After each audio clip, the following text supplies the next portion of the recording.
Hey everybody, it's Chip Harris again. Just wanted to get back with you. In our most recent video, we talked about whether we felt like there was going to be a housing crash or not. Of course, we said no, that is not going to be the case. But we also touched on and really wanted to emphasize the later portion of that video, which was that America is becoming a renter nation. And let me tell you a little bit why I feel like that's happening. Number one is, of course, housing affordability is really at an all-time low right now. Never has housing affordability been tougher from an economic perspective and from a personal financial perspective than it is right now because of the last year and a half's home price and home value increasing so tremendously all over the nation, as well as now in 2022, now we have a kind of a rate crisis where mortgage rates are increasing, not to an outstanding high level, however, much higher than they have been over the last 5 to 10 years. And so for that reason, mortgage rates go up, home prices go up, affordability goes down. And so we've said before that 20 to 25% of people who in previous life, meaning 6 months ago, wanted to purchase a home are now realizing that they don't have the means to purchase a home. Either the savings isn't there, the cash, they don't have the cash, or their income is not as high as it needs to be to make the payment that they may have been able to squeeze and make last year. But because of higher interest rates, your mortgage payments go up due to the rates being higher than they were before, and now all of a sudden you can't qualify for that house you wanted to buy. So what does that mean? It means that we are becoming a renter nation. And as we said before, that's not a bad thing. That's not a terrible thing. A lot of people prefer renting because of it provides freedom of lifestyle choices, freedom of how they want to spend their money versus spending it on a home they own.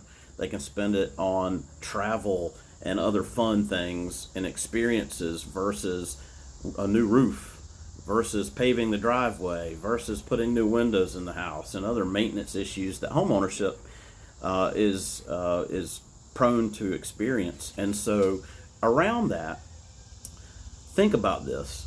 Over the last 12 months or so, we've had a higher percentage of home sales, existing home sales, being purchased by investment companies, not individuals to live in the house, but by investment companies that are pulling assets into REITs, real estate investment asset class investments.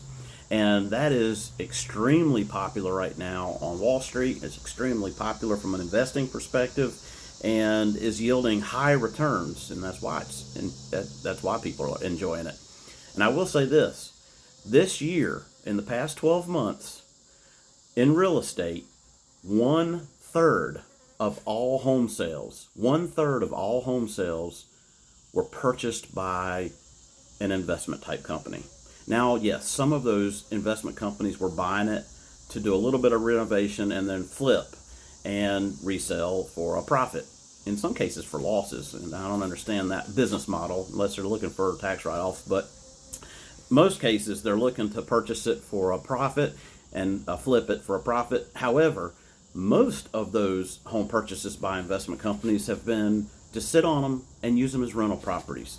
So when you think about that, 1/3 of the home sales in our country were sales from individuals to companies who now own those properties and will use them as rental properties.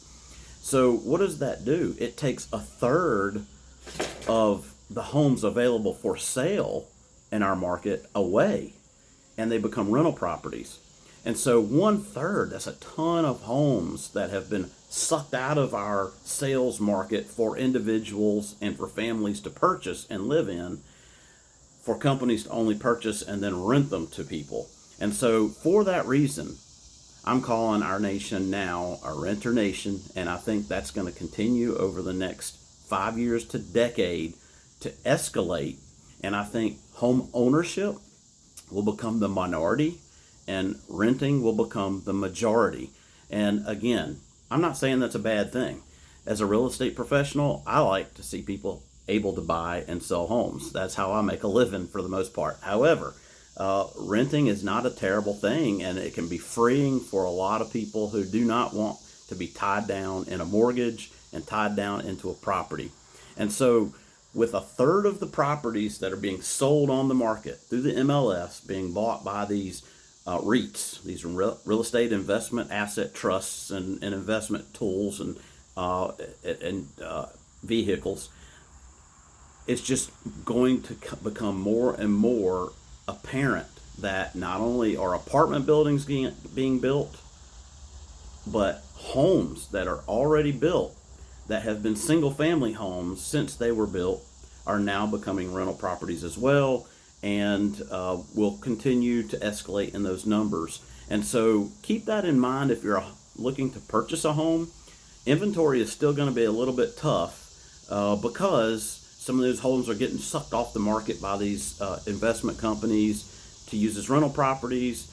Home prices and home valuations are not going to depress very quickly, if at all.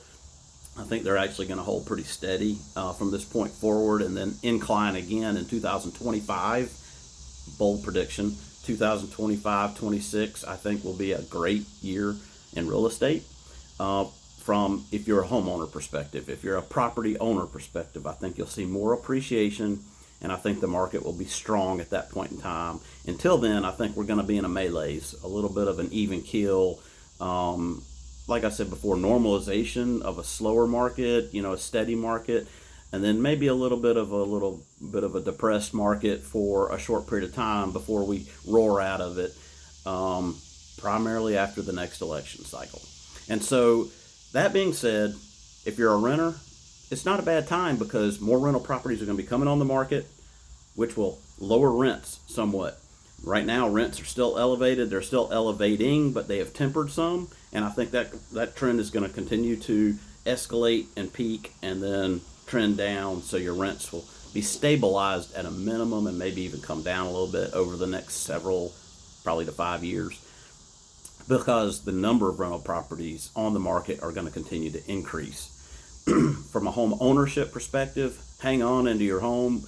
If you're ready to sell and move up, it's not a bad time to do that. There are still a lot more buyers than there are sellers. Inventory is still low. Sellers still have a place at the front of the car. Although buyers are kind of behind the wheel right now, they're starting to become more and more of the drivers in transaction negotiations, which is a little more normal in our real estate world than it has been over the last year and a half. But all that being said, I think there's a positive for everybody in the real estate market right now.